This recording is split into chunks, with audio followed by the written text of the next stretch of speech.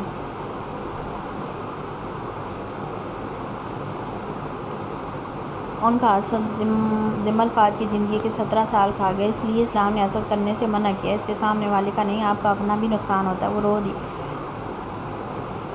وہ پھوٹ پھوٹ کر رو دی۔ زیال نے اسے دھیرے سے خود سے لگا لیا۔ آج وہ اپنی ماں کی غائبانہ میت پر رو رہی تھی۔ اس کے آنسو زیال کو بری طرح سے بے چین کر گئے۔ مار دیا انہوں نے، میری ماں کو مار دیا ابھی۔ وہ زاروں قطار روتی ہوئی چیخنے لگی۔ ابھی انہوں نے مار دیا انہیں، یہ وقت قیامت تھا۔ سب پر ہر کوئی اپنے غم میں تھا، ہر کوئی اپنا سہارا خود بن رہا تھا۔ کسی کا دکھ کم تھا یا زیادہ کسے پتا؟ ان بھائیوں کا جن میں سے ایک کی محبت قتل ہوئی تو دوسرے پر حیرتوں کے پہاڑ ٹوٹ پڑ کے اس نے اپنے بھائی کی محبت چھین لی تھی۔ پھر وہ اس کی بھی نہیں ہوئی۔ یا زمین پر بیٹھی وہ عورت جس کا بیٹا تو مر چکا تھا، بیٹی بھی زندہ لاش بن چکی تھی، لیکن آج شوہر بھی دور ہو جائے گا۔ وہ اپنے ہاتھوں سے اپنا پورا گھر اجاڑ چکی تھی۔ آج کے بعد میری بیوی اس گھر میں قدم تک نہیں رکھے گی۔ اگر کسی کو ملنا ہے تو وہ وہاں آ کر مل سکتا ہے۔ اسپاٹ انداز میں اعلان کرتے ہوئے جمل کا ہاتھ میں سب کے بیچ جو ہوتا وہ اسے اپنے ساتھ لے گیا۔ مشی کومل بھی بچوں کو لیے ان کے پیچھے نکل گئی۔ عثمان، پامیر اور یعقوب سب پر ایک نظر ڈالتے باہر نکل گئے۔ گھر دھیرے دھیرے خالی ہوتا چلا گیا۔ عورت ندرت پر بھی فاتحہ پڑھتی جانے لگی۔ گھر میں صرف چند لوگ باقی تھے۔ ممتاز بیگم کی نظریں ندرت پر ٹکی تھیں۔ آج سے تمہارا مکافات شروع ہوگا۔ اس کے چہرے پر حقارت بھری نظر ڈالتے وہ اٹھ کر ہاتھ میں پکڑی چھڑی کے سہارے کمرے میں چلی گئیں۔ فہد وہیں صوفے پر ڈھہ سے گئے۔ رحیم صاحب نہیں گرے، وہ کھڑے تھے۔ پتھر کبھی گرتے نہیں، وہ اکڑے اکڑے ہی ٹوٹ جاتے ہیں۔ رحیم صاحب کا گھر تباہ ہو گیا تھا۔ ایک چھوٹا سا دن کا سب کچھ نگل چکا تھا۔ پورے راستے وہ زیال کی گود میں بیٹھی روتی رہی۔ زیال خاموشی سے ڈرائیو کرتا، اس کی سسکیاں سنتے خود پر ضبط کر رہا تھا، کیونکہ وہ اس کا رونا نہیں دیکھ سکتا تھا۔ کیا تھا اس لڑکی میں؟ کیا صرف ایک سال میں ہی وہ اس کے لیے اتنی اہم ہو گئی تھی؟ کیا صرف ایک سال ماضی؟ بریک کی بیل لگتے سب بچے کلاسوں سے دوڑ لگا کے کسی کے ہاتھ میں ٹفن تھا تو کسی کے ہاتھ میں پاکٹ منی، جسے لے کر ان کا رخ کینٹین کی جانب تھا۔ سب میں ایک عجیب سی خوشی کی لہر دوڑی تھی۔ یہ وہی بچے تھے جو صبح کی بیل سن کر منہ بناتے تھے تو بریک کی بیل سن کر ان میں بھگدڑ مچ جاتی تھی۔ دیکھیں آپ کا بھائی بہت الگ ہے بچوں سے، اس کی ایکٹیویٹی بہت عجیب ہے۔ اگر یہ ایسے ہی رہا تو اس کی اسٹڈی بہت برے طریقے سے افیکٹ ہوگی۔ پرنسپل سامنے بیٹھے شخص سے مخاطب تھے جو براؤن پینٹ پر بلیک شرٹ اور بلیک ہی جیکٹ پہنے چیئر پر سیاہ چشمہ لگائے پورے رعب سے بیٹھا تھا۔ اس کی شخصیت ایسی تھی کوئی بھی اسے دیکھتا تو اس کے سر میں جکڑا جاتا۔ وہ مرد ہو یا عورت، تو آپ لوگوں کو کروڑوں روپے کس بات کے مل رہے ہیں؟ اب لوگوں کا کام ہے اسے دوسری ایکٹیویٹیز کی طرف لانا۔ اس کی آواز بھی اسی کی طرح ہی بھاری اور خوبصورت تھی۔ وہ 24 سالہ لڑکا مافیا کی دنیا کا بےتار بادشاہ تھا۔ اس کے پیچھے کھڑے 2 باڈی گارڈ جن کی جسامت دیکھ کے ایک عام آدمی ویسے ہی ان سے خوف کھائے دونوں ہاتھوں بڑی سی کلیشن کوف لیے سینہ تان کر کھڑے تھے۔ دیکھیں سر، ہم پوری کوشش کرتے ہیں، آپ ان پر غصہ بھی نہ ہو۔ کچھ بولنے لگے تھے جب اس لڑکے نے آنکھوں پر پہنا چشمہ اتار کر ایک کہرلو نظر اس پرنس پر ڈالی۔ اگر اس کے سامنے تھوڑی سی بھی آواز بلند کی تو یہ آواز ہمیشہ کے لیے بند ہو جائے گی۔ بہتر ہوگا پیار سے ہینڈل کریں، وہ بچہ پاشا بے کا بھائی ہے، یہ بات اپنے ذہن میں اچھے سے بٹھا لیں۔ اس کی غضبناک لہجے نے پرنسپل کے ماتھے پر پسینے کے چند بوندیں چمکنے پر مجبور کر دیں۔ وہ بے اختیار لب کٹکنے کی کوشش کرنے لگا۔ جی میں سمجھ گیا۔ ان کے بولتے وہ لڑکا اٹھ کھڑا ہوا اور گلاسز دوبارہ آنکھوں پر چڑھائے رخ باہر کی جانب کا کیا۔ پرنسپل اس کے پیچھے پیچھے آئے اور اسے لیے کینٹین میں چلے گئے۔ سامنے ایک کونے میں ایک گولو مولو سا 16 سال کا بچہ بیٹھا سامنے رکھے پاستا میں پڑی دونوں سٹکس وہ آپس میں پکڑ کر ان کی فائٹنگ کروا رہا تھا۔ یہ دیکھیں یہ حال ہے اس کا، کلاس میں بھی پین لے کر ان کی فائٹ کرواتا رہتا ہے برلاس۔ پرنسپل کی بات سن کر پاشا بے کے لبوں پر مبہم سی مسکراہٹ اٹھی۔ وہ دھیرے دھیرے قدم اٹھاتا اس کے قریب آیا۔ برلاس اس کے قریب آتے دھیرے سے پکارا اپنے بھائی کی آواز پر۔ اس نے جڑ سے سر اوپر اٹھایا اور سامنے کھڑے ذیال کو دیکھ اس کی بوری آنکھوں میں چمک اتر آئی۔ بھائی! وہ خوشی سے چہکتا اٹھ کر اس کے سینے سے آ لگا اور اس وقت اس کا قد ذیال سے اتنا چھوٹا تھا کہ وہ اس کے سینے تک آتا تھا۔ بھائی آپ آ گئے، مجھے لینے ہیں؟ وہ چہکتے ہوئے پوچھنے لگا۔ ہاں جی میں لینے آیا تھا، لیکن اب ارادہ کینسل کرنے کا موڈ بن رہا ہے۔ بولتے ہوئے اسے لیے وہ سامنے والی کرسی پر بیٹھ گیا۔ کیوں؟ برلاس تقریباً چکھا تھا۔ کیونکہ تمہارے ٹیچر نے تمہاری شکایت کیا، تم اسٹڈی پر دھیان بالکل بھی نہیں دے رہے۔ اس کے بال پیچھے سیٹ کرتے پاستا اسے کھلانے لگا۔ جھوٹ بول رہے ہیں سب، میں پڑھتا ہوں، پلیز آپ مجھے لے جائیں، مجھے یہاں نہیں رہنا۔ یہ کراچی کا ایک بڑا اور ایکسپینسو بورڈنگ اسکول تھا جہاں ریگولر بچے بھی آتے تھے اور دوسرے شہروں کے بھی جو یہیں رہتے تھے۔ قریب کے شہروں سے ہوں تو ویکینڈ پر چلے جاتے تھے، مگر برلاس کی طرح دوسرے صوبوں سے ہوں تو 3-4 مہینوں میں ایک بار جاتے تھے۔ جانتا ہوں تم کیوں جانا چاہتے ہو، یاقوت اور میرو کا جینا آرام کرنا ہے نا؟ ان کے ذکر پر برلاس کھلکھلا کر ہنسنے لگا۔ ساتھ پاشا نے اس کے منہ میں ایک اور چمچ دی۔ مجھے مزہ آتا ہے میرو کو تنگ کرنے میں۔ یاقوت بھائی تو آپ کی طرح ہیں، خیال کرتے ہیں، وہ سمجھداری سے بولتا ساتھ پاستا چبانے لگا۔ غلط بات ہے، میرو تم سے 2 سال بڑا ہے، تمہیں اسے بھی بھائی کہنا چاہیے۔ نہیں میں اسے نہیں کہوں گا بھائی، وہ مجھے ڈانٹتا ہے، کبھی کبھی فائٹ بھی کرتا ہے۔ وہ کسی بگڑے بچے کی طرح پامیر کی شکایت لگا رہا تھا۔ آپ اسے تو نہیں پڑھاتے، بس مجھے ہی خود سے دور رکھتے ہیں۔ ان قریب تک وہ رو دیتا، اسے موت آتی تھی یہاں رہنے سے۔ وہاں ہو تو پامیر سے پورا دن اس کا 36 کا آنکڑا رہتا تھا، لیکن یہاں آ کر واپس جانے کے مروڑ ہوتے تھے۔ یہ ضروری ہے، میں جلد ہی تمہیں بھی۔ اس کی زبان کو بریک لگی تھی۔ سامنے سے ایک 12 سال کی بچی ہاتھ میں بیگ پکڑے سر جھکا کر سمٹی سی کینٹین میں داخل ہوئی تھی۔ اتنی پیاری بچی جس کے چہرے سے خوبصورتی اور معصومیت ٹپک رہی تھی۔ وہ یوں تھی جیسے ابھی رو دے گی۔ کچھ بچے اس کا مذاق بنا رہے تھے کہ وہ بریک ٹائم پر لنچ باکس کے بجائے پورا بیگ اٹھا لائی۔ یہ تو وہ جانتی تھی کہ اس کے پاس ٹفن باکس نہیں تھا، نہ پاکٹ منی، وہ تو صرف دکھانے کے لیے بیگ لائی تھی، ورنہ سب اس کا مذاق بناتے۔ یہاں سب امیروں کے بگڑے بچے تھے جن کے لیے یہ بات بہت بڑی تھی۔ پاشا کی جھیل سی گرے آنکھیں اس بچی کی جانب اٹھ کر جیسے پلٹنا ہی بھول گئی تھی۔ وہ بچی بھی اسی کی طرح ساحر تھی، وہ خود کو دیکھنے والوں کو ہپنوٹائز کر دینے والی۔ بھائی آپ سن رہے ہیں؟ برلاس جو کب سے بول رہا تھا اسے اسٹک دیکھ کندھا ہلانے لگا۔ ہاں ہاں میں سن رہا ہوں۔ اسے اپنی حرکت پر جی بھر کر شرمندگی ہوئی۔ یہ بچی کو دیکھ اسے جو خود میں تبدیلی محسوس ہوئی، اس پر اسے خود کے لیے ڈوب مرنے کا مقام لگا تھا۔ تو میں سامان پیک کر لوں؟ وہ آنکھیں پٹپٹا کر پوچھنے لگا۔ جب پاشا نے اسے گھور کر دیکھا۔ پٹو گے، یہ سال آخری ہے، انسان بن کر پورا کرو۔ اسے سرسری سے انداز میں ڈپٹتے وہ اٹھ کھڑا ہوا۔ اس دوران وہ سارا پاستا بھی برلاس کو کھلا چکا تھا۔ وہ منہ بسور کر بیٹھ گیا۔ اپنے بھائی کے سامنے تو وانس لیتا تھا، اس کے جاتے جیسے ہنسی بھی چلی جاتی۔ دل لگا کر پڑھنا، میں جلدی آؤں گا، اوکے؟ اس کے سر پر پیار دیتے وہ باہر نکلنے لگا۔ جب اس کے قدم خود بخود اس ٹیبل کی جانب اٹھ گئے جہاں وہ بچی بیٹھی تھی، وہ اس کے قریب سے گزرتا ایک نظر اس کی کاپی پر ڈال کر گیا جہاں ایک ہی جملہ پورے پیج پر بھر رکھا تھا، آئی miss you mama, I miss you ماما۔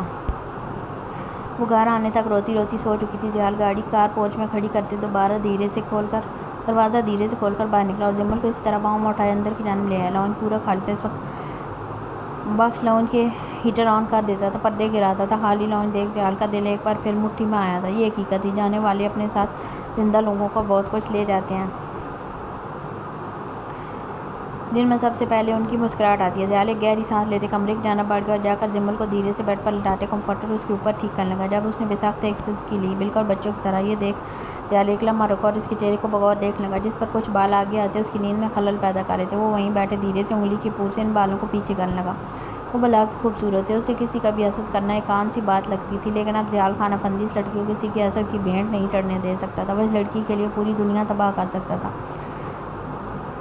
وہ اس بیس کا عشق تھی، اکلوتا عشق جو کسی بھی وقت جنون کی منزل اختیار کر سکتی تھی۔ ذیال کی پیاسی نگاہیں اس کے چہرے کا طواف کرتی اس کی پنکھڑی سے لبوں پر آ ٹکی جو کہ حد تک خشک ہو چکے تھے۔ زیال کا دل اس بے ایمانی پر اترنے کے لیے اکسانے لگا۔ بس ایک بار ایک چھوٹا سا لمس محسوس کرنا ہے باس، کر لو ٹچ۔ وہ دل کے حکم پر سر خم کرتا اس کے کان کے نیچے گردن پر ہتھیلی جماتے نرمی سے اپنے ہونٹ جمل کے ہونٹوں سے ملا گیا۔ ایک مٹھاس سی جیسی منہ میں گھل گئی ہو، وہ دھیرے دھیرے اس کے ہونٹوں کی نرماہٹ محسوس کرنے لگا۔ اس سے پہلے اس کی محبت شدت اختیار کرتی پاکٹ میں پڑا فون رنگ کرنے لگا۔ پہلی رنگ پر اس نے کان نہیں دھرے تھے، لیکن جب دوسری پر رنگ ہوا تو خوف زدہ ہوتے نکال کر سامنے کیا، جہاں ہاسپٹل کا نمبر جگمگا رہا تھا۔ یہ دیکھ اس کا دل زور سے دھڑکا اور جھٹ سے کال پک کی، فون کان سے لگایا۔ سر جلدی آئیں ہاسپٹل پلیز سر۔ اپنے سامنے سے ایک نرس بخلاہٹ کا شکار ہوتی جلدی بول رہی تھی۔ زیاد فوراً سے اپنی جگہ سے اٹھ کھڑا ہوا، ساتھ گاڑی کی چابی بھی اٹھا لی۔ کیوں، کیا ہوا، سب ٹھیک ہے؟ بلاس کیسا؟ وہ پریشان حال سا بات کرتا لاؤنج عبور کرتے باہر پورچ میں نکلا۔ باقی سب لاؤنج میں بیٹھے تھے۔ زامل کی نظر زیال پر پڑ چکی تھی۔ اس کے نہ لینے پر وہ ایسا بگڑا کسی کنٹرول میں نہیں ہے۔ رو کر پورا کشمیر اپنے چھوٹے سے سر پر اٹھا لیا۔ ارے کیا ہوا میری چھوٹی سی جان کو؟ ہاں میرا سونا بیٹا، بابا بھی آ جائیں گے۔ میشی پیار سے اسے چپ کروانے کی کوشش کرنے لگی، لیکن وہ زیال خان افندی کی گندی اولاد تھا، وہ بات مان جائے ایسا ہو سکتا تھا؟ تبھی یاقوت کمرے سے باہر نکلا۔ یاقوت پلیز اسے لے جاؤ، زیال بھائی کو دیکھ لیا، اب یہ جانے کی ضد کر رہا ہے۔ وہ عاجز آتی بیچارہ سے منہ بنا کر بولی۔ یاقوت جانتا تھا زیال اس وقت کہاں گیا ہوگا۔ وہ خاموشی سے آگیا تھا، اسے لے کر خود بھی باہر نکل گیا۔ پیچھے کومل جو اپنی پھولی سانسیں بحال کر رہی تھی، زالے نے اس کی گود میں ٹانگیں مار کر پوری رت سے اسے اچھا خاصا تنگ کیا تھا، اور اب مزے سے صوفے پر لیٹ کے اپنا ننھا ساتھ آنکھوں پر رکھے سو رہی تھی۔ ایک ہی دن میں اتنا سب کچھ ہو گیا؟ میشی گہری سانس لیتی پیچھے ٹیک لگا کر دھیمے سے بولی۔ نظر تو پتھر پھاڑ دیتی ہے، یہ تو ہم انسانوں کی خوشیاں ہیں۔ خیر ہے، اللہ پاک بہتر کرے گا۔ یہ ماں بی بی کہاں ہے؟ کل سے رخصتی کے بعد نظر ہی نہیں آئی۔ یاد آنے پر پوچھا۔ وہ کل سے کمرے سے ہی باہر نہیں نکلی تھی، عثمان نے نکلنے نہیں دیا ہوگا۔ میشی کی بات پر کومل دھیرے سے مسکرا دی۔ وہ بیچارہ ساری رات تعمیر والوں کے ساتھ تھا، اس نے تو دیکھی تک نہیں ہوگی اپنی دلہن۔ کومل کی بات پر میشی سر جھٹک کر رہ گئی، مانو اسے مام کے نام پر ہی کوفت سی ہوتی ہو۔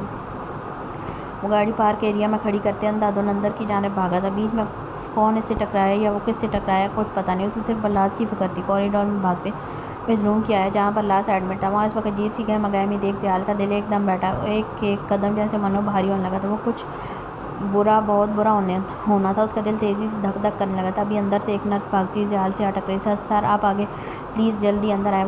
وہ بے دھیانی میں زیال کا بازو تھامے اندر لے جانے لگی، جیسے وہ ایک ہی جھٹکے میں چھڑاتا خود اندر آیا۔ سامنے وہ چھوٹا فتنہ ڈرپ والے ہاتھ کا مکہ بنائے اس ڈاکٹر کو کوچ پر پھینک کر دبوچے پاگلوں کی طرح پیٹتا جا رہا تھا۔ اسے بالکل صحیح سلامت ہوش میں دیکھ زیال نے گہری سکون کی سانس کھاری کی اور آنکھیں بند کر کے اپنے رب کا شکر ادا کیا۔ وہ ٹھیک تھا، اس کے رب نے اس کے چھوٹے بھائی کو زندگی لوٹا دی تھی۔ وہ صرف انہیں نہیں، اسے نہیں، زیال خان افندی کو بھی جیسے ایک نئی زندگی مل گئی تھی۔ وہ آنکھیں بند کی اس خوشی کو محسوس کر رہی تھا کہ ایک نرس نے اس کا ہاتھ پکڑ کر زور سے لایا۔ سر پلیز روکیں نہیں، یہ ڈاکٹر کو جان سے مار دیں گے۔ اس کی بات زیال کو ایک دم ہوش کی دنیا میں لائی۔ وہ بری طرح سے سٹپٹاتے سامنے برلاس کو دیکھنے لگا۔ اس کا عمل اب سمجھ آیا تھا۔ اوئے کیا کر رہے ہو، چھوڑو۔ زیال اسے قابو کرنے کی کوشش کرتا ہلکا پھلکا سا ڈانٹ لگا، لیکن وہ تھا کہ کسی کی نہیں سن رہا تھا۔ میں جان سے مار دوں گا اسے، اس کی ہمت کیسے ہوئی مجھ پر چلانے کی؟ اس کے سر پر تو جیسے خون سوار تھا۔ اسے مارنے کے چکر میں ہاتھ پر لگی ڈرپ اور سینے پر بندھی بینڈیج سے بھی خون نکلنے لگا تھا۔ کوئی اور ہوتا تو شاید سینے پر گولی کھا کر اتنی جلدی بیڈ پر اٹھ کر بیٹھ تک نہ پاتا، لیکن یہ برلاس جاتا، جم جا کر آلو نہیں بیچے، اپنی باڈی بنائی، طاقت بنائی۔ ایک چھوٹی سی گولی اس شے کا کچھ نہیں بگاڑ سکتی تھی۔ اس کے ہاتھ پر خون دیکھ زیال کی آنکھیں پھٹی۔ برلاس، میں نے کہا چھوڑو اسے۔ وہ ایک دم غصے سے داڑا۔ جب اس کی داڑھ برلاس ایک جھٹکے میں اس ڈاکٹر کا کالر جھٹکتے پیچھے ہٹا، لیکن خونخوار نظروں سے اسے دیکھنے سے باز نہیں آیا۔ اس ڈاکٹر کی حالت مار کر مریضوں سے بدتر کر دی تھی۔ کیوں مارا اسے؟ اشتعال انگیز لہجے میں استفسار کیا۔ مجھ پر چلایا تھا یہ، ڈٹائی سے جواب دیتے ہاتھ کی پشت پر نکلتا خون دوسرے ہاتھ سے رگڑ دیا۔ کس بات پر؟ اسے اب تک معاملہ سمجھ نہیں آیا تھا۔ سر یہ جیسے ہی ہوش میں انہوں نے کسی آئرہ کا نام لیا اور ان سے ملنا ہے۔ ڈاکٹر نے انہیں منع کیا کہ یہ اس کنڈیشن میں نہیں ہے، لیکن یہ نہیں مانے تو مجبوراً ڈاکٹر کو غصے سے منع کرنا پڑا، جس کا نتیجہ آپ کے سامنے ہے۔ نرس ایک سانس میں ساری بات بتاتی گہری سانس لینے لگی، جیسے اتنی سی دیر میں سانس پھول چکی ہو۔ زیال نے ایک کڑی نظر ڈاکٹر پر ڈالتے برلاس کو غصے سے دیکھا۔ اسے سارا معاملہ سمجھنے میں دیر نہیں لگی تھی۔ واپس جاؤ بیڈ پر، خود پر کنٹرول کرتے قدرے دھیمے لہجے میں کہا، لیکن اسے وہیں کھڑے دیکھ غصے سے داڑا۔ I said go. برلاس اپنے بھائی کا غصہ دیکھ ایک آخری کرخت نگاہ ڈاکٹر پر ڈالتے جا کر بیڈ پر بیٹھ گیا۔ نرس فوراً اس کے پیچھے گئی اور جو ڈرپ اور وائرس کے سینے اور ہاتھوں پر لگی تھی وہ وہیں پھر سے جلدی لگانے۔ 5 منٹ تک برلاس پھر سے مریضوں والی فارم میں آ گیا تھا۔ نرس ڈاکٹر کو لیے باہر نکل گئی۔ زیال کی نظریں خود پر جمی محسوس کرتے ہوئے سر جھکا گیا۔ انسان کب بنو گے تم؟ یہ سکھایا میں نے تمہیں؟ بلا وجہ کی مار پیٹ، غنڈہ گردی۔ اس کی آواز میں سختی تھی۔ شروع دن سے وہ برلاس کو ان کاموں میں کم ہی گھسیٹتا تھا، لیکن اب اس کی ڈارک سائیڈ والی حقیقت جاننے کے بعد اس کا تھوڑا سا عمل بھی ان بھائیوں کے ہوش اڑا دیتا تھا۔ وہ کیوں چلایا مجھ پر؟ وہ سر جھکائے زیر لب بڑبڑایا۔ زیال اس کی بڑبڑاہٹ بھی بخوبی سن گیا تھا۔ کیا تمہیں نہیں لگتا تمہارے اندر کا خوف ایک بار پھر سر اٹھا رہا ہے؟ تمہیں کسی کی بات چلانے میں وہی لوگ نظر کسی کے بھی چلانے میں وہی لوگ نظر آتے ہیں۔ اس کے سوال پر بلاس نے تڑپ کر سر اٹھایا، اس کی بات جیسے سیدھی دل پر لگی۔ نہیں ایسا نہیں ہے، یہ جواب اس نے جیسے خود کو دیا تھا۔ ایسا ہی ہے، تم ہم بھائیوں کے علاوہ کسی کی اونچی آواز برداشت نہیں کر سکتے، کوئی کر بھی دے تو تم یہ حال کرتے ہو۔ اس کا جو ابھی اس ڈاکٹر کا کیا، کیا تم ڈر جاتے ہو؟ سوال کے پوچھا۔ نہیں میں نہیں ڈرتا، میں ڈرپوک نہیں ہوں۔ اس کے سوال پر جیال نے اس کے قریب آ کر بلاس بھول جاؤ وہ سب، میں نے تمہیں ایک پڑھا لکھا باشعور انسان بنانا چاہے، میری محبت کا صلہ یہ سب کر کے دے رہے ہو۔ زیال کی بات پر بلاس کو اپنا دل مٹھی میں بیٹھتا ہوا محسوس ہوا۔ وہ تڑپ کر زیال کے سینے سے لگا۔ آئی ایم سوری بھائی، میں سوری آئندہ نہیں کروں گا، میں ڈروں گا میں نہیں ڈروں گا۔ آواز رونے لگی تھی، سینے کی تکلیف بڑھ رہی تھی۔ زیال اسے خود میں بینچے اس کی کمر سے لانے لگا تھا۔ ابھی باہر کا دروازہ کھلتے یاقوت اندر آیا۔ اس کی گود میں زامل تھا، جس نے چھوٹی سی بلو پینٹ پر وائٹ ہائی نیک اور اوپر اون سے بنی ہوڈی والی جیکٹ پہن رکھی تھی۔ پیروں میں ننھے سے شوز تھے۔ وہ ٹیڈی بیئر کا بچہ اتنا کیوٹ لگ رہا تھا کہ اسے راستے میں کتنی انجان لوگوں نے مڑ مڑ کر زامل زیال خان افندی کو دیکھا تھا۔ یہاں آ کر وہ پہلے چھت کا معائنہ کرنے میں مصروف ہوا تھا۔ یہ کیا سن رہا ہوں میں؟ ہوش میں آتے ڈاکٹر کو بے ہوش کر دیا۔ آگے آتے بلاس کی ٹانگ پر مکہ جڑتے مصنوعی سے ڈپٹ کر پوچھا۔ وہ اب بھی زیال کے سینے منہ دیے ایک آنکھ کھول کر سامنے کھڑے یاقوت کو دیکھ رہا تھا۔ بیٹا وہ دیکھو چھوٹا فتنہ، اس کی جیسا تم نے ہرگز نہیں بننا۔ بولتے ہوئے زامل کا منہ بلاس کی جانب کیا۔ جب اس کی مٹر مٹر سی آنکھیں اپنے باپ اور شاہ چاچو پر پڑی، دیکھتے ہی دیکھتے اس کے ہونٹ گول ہونے لگے۔ یہ دیکھ بلاس کے لبوں پر مسکراہٹ آئی اور سیدھے ہوتے دونوں ہاتھ کھول دیے۔ اس کے ہاتھ کھلے دیکھنے تھے۔ کوئی چھوٹی آواز بھی آنکھوں پر ہاتھ رکھے رو رو کر نزاکتیں دکھانے لگا۔ الے الے میرا بیٹا دیکھو، روٹھی محبوبہ کی طرح ڈرامے کر کے دکھا رہا ہے۔ یاقوت کی بات پر بلاس اور زیال دھیرے سے ہنس دیے۔ یہی تو تھے جن کو دیکھ کسی بھی حال میں روح تک مسکرانے لگتی تھی، دل کو چین سا مل جاتا تھا۔ زامل بلاس کی گود میں آتے جھٹ سے چپ ہو گیا اور اپنی مٹر مٹر سی آنکھوں سے اپنے چاچو اور باپ دونوں کو دیکھنے لگا۔ چوٹ کیسی ہے تمہاری؟ اس کے پاس بیٹھتے یاقوت نے پوچھا۔ ٹھیک ہے، سر سیدھا جواب دیتے زامل کے پھولے ہوئے گال جھومے۔ گولی کس نے چلائی تھی؟ سوال زیال کی جانب سے آیا تھا۔ بلاس جو زامل کو چومتا جا رہا تھا، اس کے سوال پر ایک دم سٹک ہوا، دل دھک دھک کرنے لگا تھا۔ مجھ سے چل گئی تھی۔ یہ پہلا لمحہ تھا کہ اس نے اپنے بڑے بھائی سے ایسی سچویشن میں جھوٹ بولا تھا۔ اس لڑکی سے اس قدر محبت ہے کہ اپنے بھائی سے جھوٹ بھی بولنے لگے ہو؟ یہاں بلاس کو لگا جیسے کسی نے اس کے دل پر ہاتھ دے مارا۔ اس نے تڑپ کر زیال کو دیکھا۔ وہ کیسے بھول گیا کہ وہ سوال ہی تب پوچھا تھا جب اس کے پاس جواب پہلے سے موجود ہوتا تھا۔ I am sorry. وہ سچویشن ایسی بن گئی تھی کہ آگے الفاظ ایسے ختم ہو گئے تھے۔ اس سے گھبراہٹ کے مارے ٹھیک سے جملہ پورا نہیں ہو رہا تھا۔ وہ جانتا تھا زیال ہر چیز برداشت کر لے گا، لیکن آئرہ کا گولی چلانا نہیں، وہ بھی اس کے سب سے چھوٹے اور لاڈلے بھائی پر۔ اسے موت کے منہ میں پہنچا دیا۔ اب وہ نہ جانے کیا کرنے والا تھا۔ اس کے ساتھ اس سوچ کر ہی بلاس جھرجھوری سی لینے لگا۔ بھائی اس نے جان بوجھ کر نہیں کیا، میں سچ کہہ رہا ہوں، وہ بس خود کو نقصان پہنچانا چاہتی تھی۔ اس سے بندوق لینے کے چکر میں مجھ پر چل گئی۔ اس کی آواز بھیگنے لگی تھی۔ اس سے آگے وہ کچھ کہتا، اتنے میں گھر کے باقی افراد بھی روم میں داخل ہوئے۔ انہیں دیکھ یہاں بیٹھے تینوں نفوس حیران ہوئے تھے۔ بلاس تم ٹھیک ہو؟ میشی، کومل اور زمل تینوں ہی چہروں سے کافی پریشان لگ رہی تھی۔ ان کے پیچھے پامیر آیا تھا۔ اسے دیکھ تینوں نے اسے گھورا جیسے کہہ رہے ہوں ان کو لانے کی کیا ضرورت تھی، میں کیا کرتا۔ تینوں دہشت گردی پر اتر آئی تھی جب پتہ چلا کہ بلاس کو گولی لگی ہے۔ میں نہ لے کر آتا تو جائیداد کا بٹوارا صرف 3 حصوں میں ہونا تھا۔ اس کی بات پر کومل نے پیچھے سے اس کی کمر پر مکہ جڑا۔ اب کیسے ہو تم؟ میشی نے فکر مند ہوتے پوچھا۔ کیسا ہے؟ صاحب ہوش میں آتے ڈاکٹر کے ہوش اڑا گئے تو اندازہ کرو کیسا ہوگا، جانور کہیں کا، سینے پر گولی کھا کر بھی انسان نہیں بنا۔ یاقوت دانت پیس کر بولا۔ جو بھی ہے، اس جانور نے اس شیطان کو اچھا نوچا۔ اوف، اس کی حالت دیکھ روح کو بھی سکون سا مل گیا۔ ثابت کر دیا کہ تو زیال خان افندی کی بڑی اولاد ہے۔ پامیر کے انداز پر کچھ مسکرائے تو کچھ مزید سنجیدہ ہو گئے، لیکن آئرہ کے سامنے مارنا غلط تھا۔ اس کا بھائی تھا، وہ جیسے بھی تھا۔ وہ بیچاری ہوش میں آتی چیخنے چلانے لگتی ہے۔ اسے شانت کرنے کا طریقہ صرف بے ہوشی کا انجیکشن ہے۔ یاقوت کی بات پر بلاس سر مزید جھکا گیا۔ وہ تو پہلے سے اپنی اس حرکت پر جی بھر کر نادم تھا اور اب اس کی ندامت میں مزید اضافہ ہو گیا۔ ہو جائے گی ٹھیک جب پتہ چلے گا اس کا بھائی کتنا بڑا شیطان تھا، زندہ رہتا تو نہ جانے اور کتنے لوگوں کو مارتا۔ اس لیے وقت دو اسے۔ کومل کی بات پر سب متفق ہوئے تھے۔ زامل تو وہیں بلاس کی گود میں سو چکا تھا۔ زالیں جاگ رہی تھی لیکن سست تھی۔ میشی کندھے پر سر ٹکائے اپنے ننھے سے گھوپلو ہاتھوں سے میشی کی پیٹھ تھپک رہی تھی جیسے خود سونے کے بجائے اسے سلانے کی کوشش کر رہے ہو۔ وہ سب وہیں بیٹھے آپس میں میٹھی میٹھی سی گپ شپ کر رہے تھے۔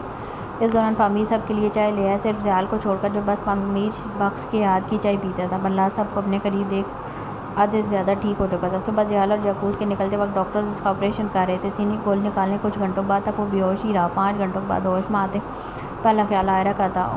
پھیکی چائے، یہ بھی کوئی چائے ہے؟ کومل پہلا سپ لیتے منہ بسور کر بولی۔ زمل کو بھی چائے کچھ خاص پسند نہیں ہے، حالانکہ پامیر فریش خالص دودھ کی چائے بنوا کر لایا تھا۔ ابھی یہ پی لیں، میں نہیں پی رہی۔ منہ بگاڑتے زمل نے اپنا کپ زیال کی جانب بڑھا دیا۔ سب نے اسے یوں دیکھا جیسے اس نے نہ جانے ایسی کون سی بات کر دی ہو۔ زیال نے خاموشی سے وہ کپ پکڑتے اپنے لبوں سے لگا دیا، ٹھیک وہاں سے جہاں سے تھوڑی دیر پہلے وہ زمل کو پیتے ہوئے دیکھ رہا تھا۔ کوئی اس دیوانے سے پوچھتا کہ اس کی پھیکی چائے میں اس کے محبوب کے لمس کی مٹھاس شہد سے کئی زیادہ سرور بخش تھی۔ یہ لو تم بھی پیو۔ اسے دیکھ کومل نے اپنا کپ بھی پامیر کیا دیکھا اپنا ڈھیلتے اس کا کپ فل کر دیا۔ وہ تو بس ارے ارے کرتا رہ گیا۔ چائے ریجیکٹ ہوتے یاقوت نے سب کے لیے پیزا منگوا لیا، جسے دیکھ سب سے پہلے میشی کی آنکھیں چمکی تھی۔ اسے تو یاقوت پر اس وقت ٹوٹ کر پیار آ رہا تھا۔ سب مزے سے پیزا کھا رہے تھے جب اللہ سب کے صرف منہ تاک رہا تھا۔ یہ بیمار کی تیمار داری کرنے آئے ہیں یہ سب یا اس کی جان جلانے؟ خود کو آفر نہ ہونے پر اس کا اچھا خاصا خون جلا تھا۔ اس کی بات پر سب نے نظریں ترچھی کر کے ایک دوسرے کو دیکھا۔ جان جلانے؟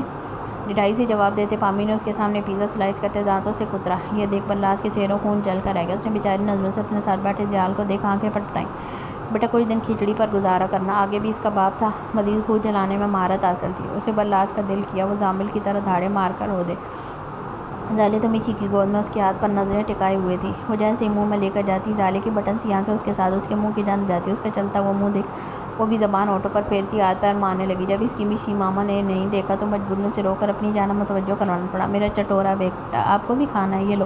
کہتی میشی نے ایک بالکل چھوٹا سا پیزے کا ٹکڑا اس کے منہ میں دیا، جسے لے کر وہ ہاتھ اور بھی زور زور سے مارنے لگی۔ پہلے تو اسے ٹیسٹ سمجھ نہیں آیا لیکن جو ہی سمجھا یہ ٹیسٹ دودھ سے الگ ہے۔ پھر جو وہ گندی اولاد روئی زمل کو ہی لے کر چپ کروانا پڑا تھا۔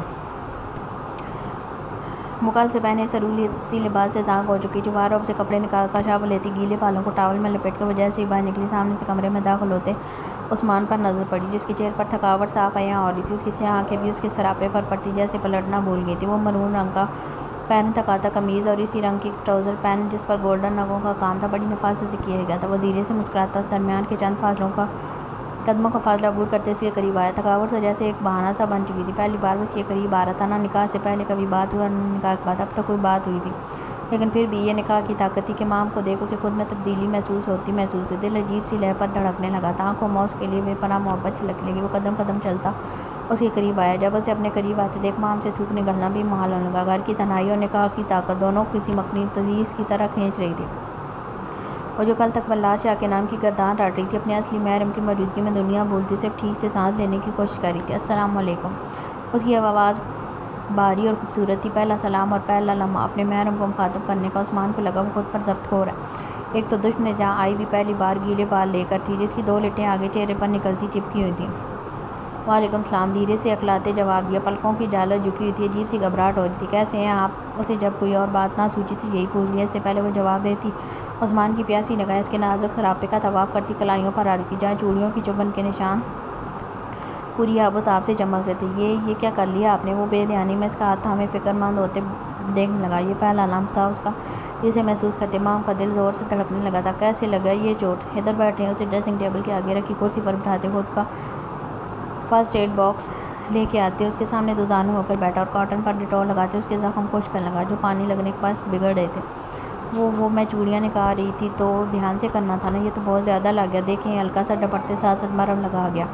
آپ کو اب خیال رکھنا چاہیے اپنا۔ میرے لیے ہی آخری بات پر آواز تھوڑی دھیمی کی لیکن قریب ہونے پر مام بخوبی سن گئی۔ دل اس کی بات پر زور سے پسلیوں کے بیچ دھڑکا تھا۔ میں دھیان رکھوں گی۔ آج موم آئیں گی ساتھ، عرشی ورشی بھی ان کے ساتھ۔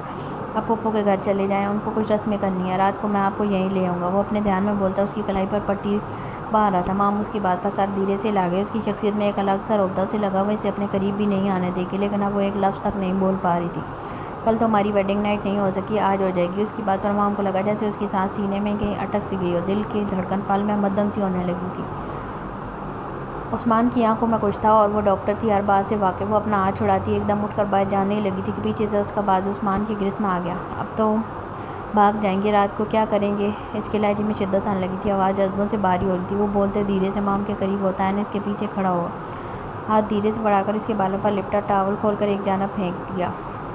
ایک خوشبو کا جھونکا سا تھا جو اس کی ناک کے نتنوں سے ٹکرایا۔ وہ آنکھیں بند کی اس کے بالوں کو خوشبو کھینچ کر خود میں اتارنے لگا۔ اس دوران وہ کب اس کی سرائی دار گردن قریب ہوتا، کب اس کے ہاتھ سے لب اس کی گردن سے ٹکرائے وہ خود بھی نہیں جانتا تھا۔ وہ بس بہک رہا تھا، خود پر ضبط کھو رہا تھا۔ مام اس کے ہونٹوں کی حرکت اپنی نازک سی گردن پر محسوس کرتی بری طرح سے کانپ اٹھی تھی۔ اس سے پہلے وہ مزید بہکتا مام اپنا آپ اسی کے ساتھ سے نکالتی کمرے سے باہر نکل گئی۔ پیچھے عثمان کے لبوں پر ایک دلکش مسکراہٹ رقص کرنے لگی تھی۔ یہی وجہ تھی کہ اسے اپنی شریک حیات ایک مشرقی لڑکی چاہیے تھی جس میں شرم و حیا تھی جو عورت کی اصل خوبصورتی ہوتی ہے، اور رائے عثمان خود کو قسمت کا دھنی سمجھتا تھا کہ اسے ویسی ہی لڑکی ملی جس کی حیا اس کی محبت تھی۔ وہ گردن پر ہاتھ پھیرتے خود میں گنگناتا وارڈروب سے کپڑے نکالنے لگا۔ ماہی ماہی بس ماہی، سانسوں میں ہے بس ماہی، یہ سونگ اسے پامیر اور یاقوت نے سکھایا تھا اس کی ویڈنگ نائٹ کے لیے، تاکہ سنا کر مام کو امپریس کر سکے، لیکن جب تک ویڈنگ نائٹ نہیں آنی تھی تب تک وہ اسے سانگ کی ایسی کی تیسی کرنے والا تھا، الٹی سیدھی طرح گا کر۔